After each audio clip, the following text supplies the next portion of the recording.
Olá, vamos falar sobre Espiritismo? Eu sou Débora Rabelo, aqui dos Amigos de Nosso Lar, trazendo a você a ciência, filosofia e religião. Desde já, convido você a conhecer este canal, clicar no sininho, dar o seu like, comentar os vídeos e me ajudar a divulgar este canal de luz. 23 de fevereiro de 2023, um ano de Amigos de Nosso Lar, certo? Vamos continuar agora com o nosso estudo do Evangelho segundo o Espiritismo, que traz um consolo, um conforto aos nossos corações, certo? E neste momento estamos adentrando no capítulo 22. Se você não assistiu os vídeos anteriores, convido você a estar assistindo calmamente, a estar fazendo a sua leitura e estudo também passo a passo com o Evangelho segundo o Espiritismo, certo? E o tema deste capítulo é: não separeis o que Deus juntou. Primeiro tema: indissolubilidade do casamento. E aqui nos diz então a espiritualidade. Item 1. Os fariseus vieram também a ele para tentá-lo, dizendo-lhe: é permitido a um homem devolver sua mulher por qualquer causa que seja? Ele lhes respondeu: não lestes que aquele que criou o homem desde o princípio os criou macho e fêmea? E que foi dito: por essa razão o homem deixará seu pai e sua mãe, e se ligará à sua mulher. E não farão mais os dois senão uma só carne? Assim, eles não serão mais dois, mas uma só carne. Que o homem, pois, não separe o que Deus juntou. Mas por quê? Pois, disseram-lhe, Moisés ordenou que se desse à mulher uma carta de separação e que fosse devolvida? Ele lhes respondeu: foi por causa da dureza do vosso coração que Moisés vos permitiu devolver vossas mulheres, mas isso não foi desde o princípio. Também vos declaro que todo aquele que devolve sua mulher, se não for em caso de adultério, e esposa outro, comete adultério, e que aquele que esposa a que um outro devolveu, comete também adultério. São Mateus capítulo 19, versículos de 3 a 9. Item 2. Não há de imutável senão o que vem de Deus. Tudo que é obra dos homens está sujeito a mudanças. As leis da natureza são as mesmas em todos os tempos e em todos os lugares e em todos os países, As leis humanas mudam segundo os tempos, os lugares e o progresso da inteligência. No casamento, o que é de ordem divina é a união dos sexos para operar a renovação dos seres que morrem, mas as condições que regulam essa união são de ordem tão humana que não há no mundo inteiro e mesmo na cristandade 2 países em que elas sejam absolutamente as mesmas, e que não haja um em que elas não tenham sofrido mudanças com o tempo. Disso resulta que, aos olhos da lei civil, o que é legítimo num país em uma época é adultério num outro país e noutro tempo. Isso porque a lei civil tem por objetivo regular os interesses das famílias. E esses interesses variam segundo os costumes e necessidades locais. É assim que, por exemplo, em certos países só o casamento religioso é legítimo. Em outros é preciso também o casamento civil, noutros, enfim, só o casamento civil basta. Mas na união dos sexos, item 3, ao lado da lei divina material comum a todos os seres vivos, há uma outra lei divina, imutável, como todas as leis de Deus, exclusivamente moral, e que é a lei de amor. Deus quis que os seres estivessem unidos, não somente pelos laços de carne, mas pelos laços da alma, a fim de que a afeição mútua dos esposos se transportasse para seus filhos, e que eles fossem 2, em lugar de 1, a amá-los, a cuidá-los e fazê-los progredir. Nas condições ordinárias do casamento, foi levada em conta essa lei de amor? De modo nenhum, aliás. O que se consulta não é a afeição de 2 seres, que um mútuo sentimento atrai um para o outro, em vez que, o mais frequentemente, Rompe-se essa afeição, o que se procura não é a satisfação do coração, mas a do orgulho, da vaidade, da cupidez, numa palavra, de todos os interesses materiais, quando tudo está bem, segundo esses interesses. Disse que o casamento é conveniente e quando as bolsas estão bem combinadas, disse que os esposos o estão igualmente e devem ser bem felizes. Mas nem a lei civil, nem os compromissos que ela faz contrair, podem suprir, a lei de amor. Se esta lei não preside a união, disso resulta que, mais frequentemente, o que se une à força separa-se por si mesmo. Que o juramento que se pronuncia ao pé do altar torna-se um perjuro se dito como uma fórmula banal. Daí as uniões infelizes, que acabam por se tornar criminosas. Dupla infelicidade, que se evitaria se, nas condições do casamento, não se fizesse abstração da única lei, que o sanciona aos olhos de Deus, a lei do amor. Quando Deus disse, vós não sereis senão uma mesma carne, e quando Jesus disse, vós não separeis o que Deus uniu, isso se deve entender da união segundo a lei imutável de Deus, e não segundo a lei variável dos homens. Item 4.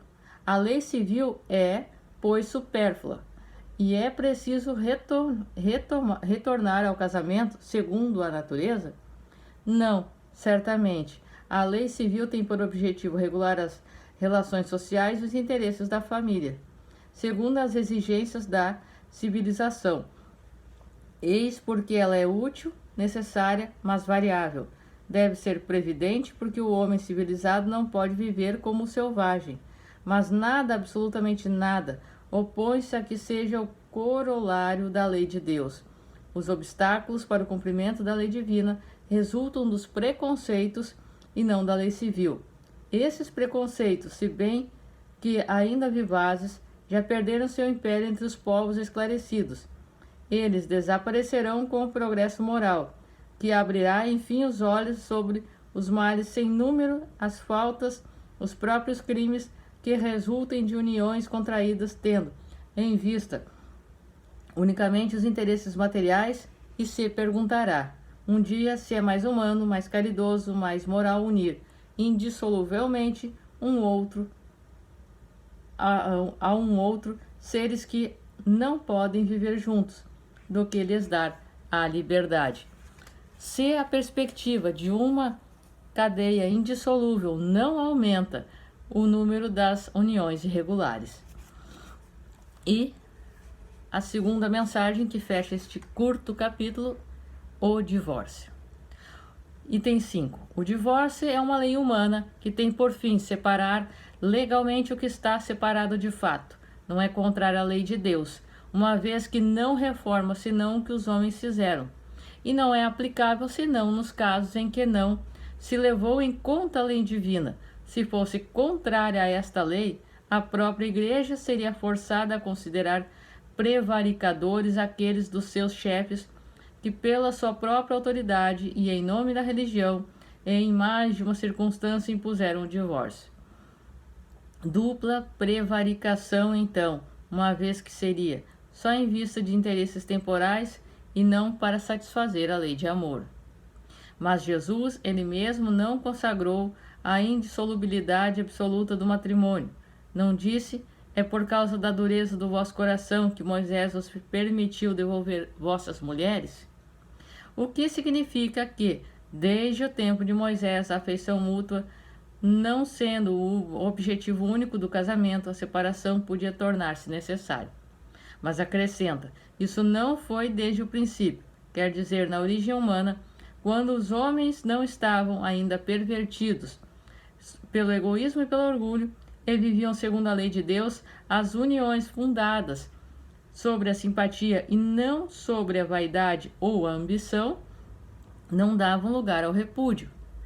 Vai mais longe e especifica o caso em que o repúdio pode dar lugar ao de adultério. Ora, O adultério não existe onde reina uma afeição recíproca, sincera. Proíbe a verdade a todo homem desposar a mulher repudiada, mas é preciso ter em conta os costumes e o caráter dos homens do seu tempo. A lei mosaica, nesse caso, prescrevia a lapidação, querendo abolir um uso bárbaro. Seria preciso, entretanto, uma penalidade, e achou na ignomínia que devia imprimir a interdição de um segundo matrimônio. Era de uma sorte uma lei civil substituindo uma outra lei civil, mas que, como todas as leis da natureza, devia sofrer a prova do tempo. Então nós percebemos aqui que quando falam na indissolubilidade do casamento, nós temos que levar em conta os costumes de cada povo, de cada nação. As leis de Deus são imutáveis, mas as leis dos homens não, e são adequadas à sua época, aos costumes e também a tudo que as pessoas vivem, porque somos todos nós imperfeitos. E as pessoas, na maioria das vezes, ainda se unem por interesses,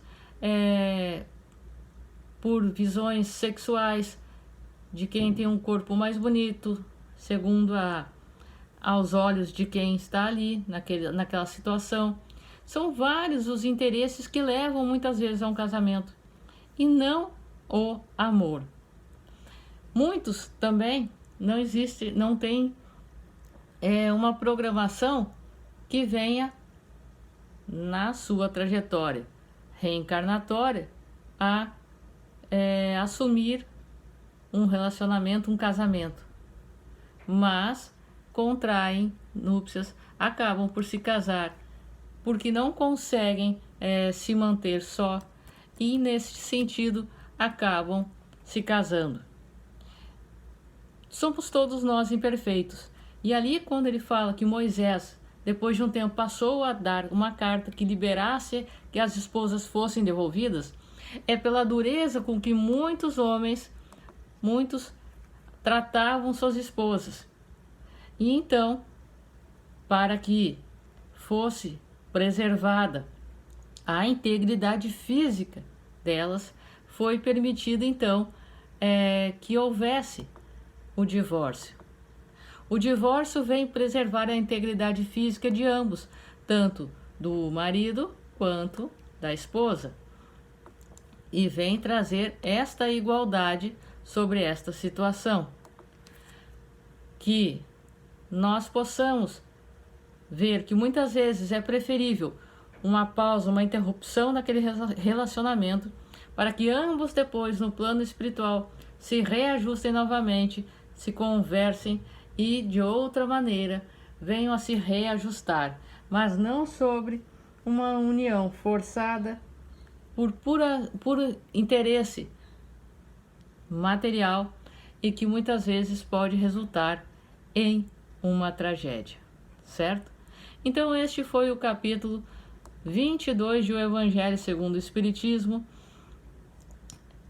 No próximo vídeo estaremos então estudando, lendo, comentando o capítulo número 23, Moral Estranha, certo?